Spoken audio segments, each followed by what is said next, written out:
ওই জল জমাটা ওটাও ঠিক হয়েছে, অ্যাস্থমার যে প্রবলেমটা ওটাও অনেকটা ঠিক হয়েছে। তারপর দেখছি ওষুধেও ওনার কাজ হচ্ছে। এখন উনি একটু একটু করে বাইরেও বেরোন, মনে একটু সাহসও পান যে হয়তো উনি ঠিক হয়ে যাবেন।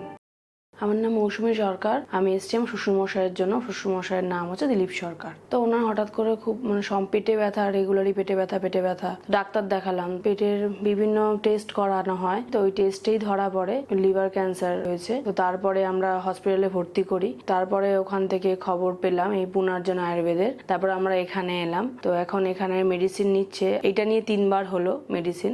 আগের তুলনায় যেভাবে আমরা ওনাকে নিয়ে এসেছিলাম তার তুলনায় উনি আগের থেকে বেটার। আগে ওনার শ্বাসকষ্ট তো হতোই, পেটে ব্যথা, রেগুলার জ্বর, তারপরে ওনার জল জমছিল, জল জমা থেকে পা ফুলে গেছিল। তো সেখান থেকে ওনার ওই জল জমাটা ওটাও ঠিক হয়েছে অনেকটা, আর ওনার অ্যাস্থমার যে প্রবলেমটা ওটাও অনেকটা ঠিক হয়েছে। আর আগে যেমন উনি একদম খেতে পারতেন না, কিচ্ছু খেতে ইচ্ছা করতো না, হাঁটা চলাও করতে পারতেন না, বাইরে বেরোতেন না। তারপর দেখছি ওষুধেও ওনার কাজ হচ্ছে, আগের মতো সেই সমস্যাগুলো ওনার হচ্ছে না। তারপর এখন উনি একটু একটু করে বাইরেও বেরোন, মনে একটু সাহসও পান যে হয়তো উনি ঠিক হয়ে যাবেন।